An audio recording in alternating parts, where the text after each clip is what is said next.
आप देख रहे हैं परिवर्तन उदय न्यूज, एक नई पहल परिवर्तन की ओर, देश और प्रदेश का बढ़ता हुआ न्यूज चैनल। इसके साथ आगे बढ़ेंगे और देखेंगे आज की बड़ी खबर में क्या कुछ है खास।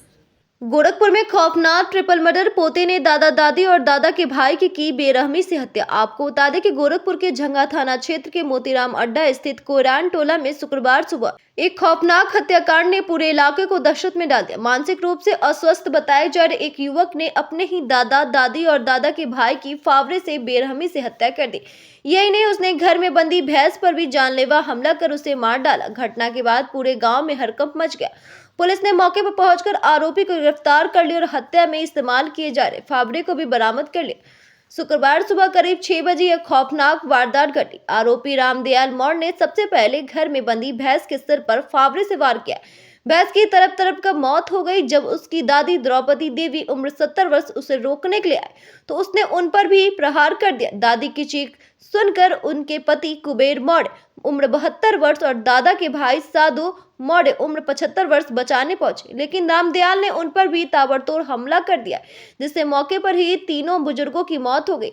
गांव वालों ने जब इस भयावह दृश्य को देखा तो पूरे इलाके में अफरा तफरी मच गई। कुछ ग्रामीणों ने पुलिस को सूचना दी, जबकि कुछ ने रामदयाल को पकड़ने की कोशिश की, लेकिन वह मौके से फरार हो गया। सूचना मिलते ही झंगा थाना पुलिस तुरंत मौके पर पहुंची और इलाके की घेराबंदी कर आरोपी को गांव के पास से ही गिरफ्तार कर लिया। पुलिस ने घटनास्थल का मुआयना किया और सबों को पोस्टमार्टम के लिए भेज दिया। हत्या की इस दिल दहलाने वाली घटना के पीछे के कारणों का पता लगाया जा रहा है। गाँव वालों का कहना है कि आरोपी रामदयाल मानसिक रूप से विक्षिप्त था और अक्सर अजीब अजीब हरकतें करता था। कुछ ग्रामीणों का यह भी मानना है कि हो सकता है कि हत्या के पीछे कोई पारिवारिक विवाद हो। पुलिस इस एंगल से भी जांच कर रही है कि क्या यह घटना किसी नशे या उकसावे का नतीजा थी या फिर कोई सोची समझी साजिश थी। गोरखपुर के एसपी नॉर्थ जितेंद्र कुमार श्रीवास्तव ने बताया कि हमें सूचना मिली थी कि एक युवक ने अपने दादा दादी और दादा के भाई की हत्या कर दी। आरोपी को तुरंत गिरफ्तार कर लिया गया और उसने पूछताछ की जा रही। सबों को पोस्टमार्टम के लिए भेजा गया और जांच के बाद ही हत्या के पीछे के सही कारणों का पता चल सकेगा। गांव में इस हत्याकांड के बाद मातम पसरा हुआ। तीनों बुजुर्गों की हत्या से परिवार के सदस्य गहरे सदमे में। मृतकों के परिजनों का रो रो कर बुरा हाल है। गाँव वालों का कहना है कि उन्होंने आज तक ऐसे भयानक घटना नहीं देखी। स्थानीय निवासी राम नरेश यादव ने कहा कि रामदयाल हमेशा अजीब हरकतें करता था, लेकिन किसी ने सोचा नहीं था कि वह इतना खतरनाक हो सकता। ये पूरी घटना चौंकाने वाली। पुलिस अब आरोपी की मानसिक स्थिति का परीक्षण कराने की तैयारी कर रही है। पोस्टमार्टम रिपोर्ट आने के बाद पुलिस को कुछ अहम सुराग मिल सकते। अगर आरोपी मानसिक रूप से विक्षिप्त पाया गया तो उसे इलाज की जरूरत होगी, अन्यथा उसे कानून के तहत सख्त सजा दी जाएगी। इस निर्मम हत्याकांड ने पूरे जिले को झकझोर कर रख दिया और लोग अभी भी ये समझने की कोशिश कर रहे आखिर रामदयाल ने अपने ही परिवार के 3 बुजुर्गों की इतनी नरसंग हत्या क्यों की। पुलिस की आगे की जांच से ही इस रहस्य से पर्दा उठेगा कि यह घटना एक मानसिक विक्षिप्तता का परिणाम थी या फिर इसके पीछे कोई और बड़ी वजह थी। थाना जंगा क्षेत्र में सूचना प्राप्त हुई कि 3 व्यक्तियों की हत्या कर दी गई है। सूचना पर थाना प्रभारी जंगा, मैं और क्षेत्र अधिकारी मौके पर आए तो पाया कि सगे नाती द्वारा अपने दादी, बाबा और बाबा के सगे भाई की हत्या कर दी गई है। ये हत्या फावड़े से काट कर की गई है। अभियुक्त को गिरफ्तार कर लिया गया है और उसके कब्जे से आला कत्ल यानी फावड़ा भी बरामद कर लिया है। अभियुक्त द्वारा एक पशु को भी मारा गया है। गंभीर रूप से पशु घायल है। मृतकों के परिजन की तहरीर पर अभियुक्त पंजीकृत किया जा रहा है और डेड बॉडीज़ को पंचायतनामा भर के पोस्टमार्टम के लिए भेजा जाए। क्या घटना घटी है? अब घटना सुबह वही जो है कि अपने दादा दादी और दादा के भाई को, मतलब अपने बाबा को, बाबा के बड़े भाई को, अपनी दादी को कुदाल से काटा है। एक उसके वहाँ पशु है पड़िया, उसको भी बुरी तरह से काटा है। पागलपन की साया थी उसके ऊपर। शाम को भी एक राजेंद्र मौर्य को हंसिए से मार दिया है, उनको भी हल्का चोट लगा है हाथ में। तो परिवार के लोग इस तरह की पागलपन की दवा हो रही थी क्या?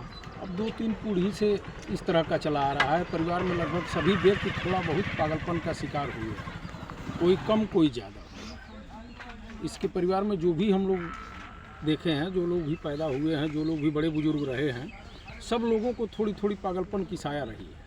अच्छा होते रही। यही है कि ये सब 2-1 आदमी ऐसे पागलपन हुए जो ज़्यादा उदंड थे। अब ये 2-3 दिन से इस तरह से खुराफात कर रहा था। खुराफात करने में सुबह इस तरह का वही वो पड़िया को काट रहा था कुदाल से। अब ये सब जब मना किए हैं तब पता चला है कि वो इन्हीं लोगों पर भिड़ गया है। तो इन लोगों को मारा है, एक दो को मारा है और लोग छुड़ाने दौड़े हैं, चिल्लाए हैं, सबको खींच के वही काटा है कुदाल से। परिवार के बैकग्राउंड हिस्ट्री कुछ बताएंगे कि मतलब कि कौन कौन है परिवार में, कैसे? अब परिवार में सबसे बड़े साधु थे, जी। उनके छोटे भाई कुबेर थे, तो साधु अनमैरिड थे, उनकी शादी नहीं हुई थी।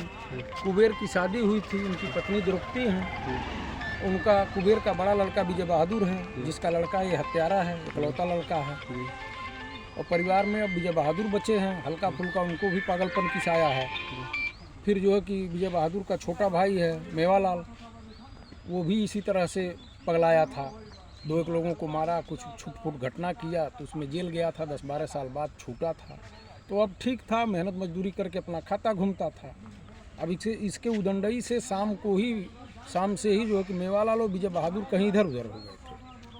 और जब ये अपने बाबा दादा दादी को काट रहा था, मार रहा था, तो उस समय इसकी माँ भी कहीं भग करके छिप गई है, नहीं उसको भी मार दिया होता। मरने वाले की संख्या कितनी है? मरने वाले 3 लोग हैं। क्या नाम है उन लोगों का? और इसके बाबा कुबेर हैं, इसकी दादी द्रौपदी देवी हैं और इसके बाबा के बड़े भाई साधु हैं। 3 लोग हैं। और एक पड़िया को भी अपने मार के घायल किया, कुदाल से काटा है, 20 जगह मारा। कितनी संपत्ति होगी लोग? अब संपत्ति तो होगी इनके करीब 2.5-3 बीघा के आसपास ज़मीन है, 2 जगह पक्का मकान है, संपत्ति तो होगी। जी आपका नाम? हमारा नाम ओम प्रकाश मौर्य है, प्रधान मोती रमग्गा।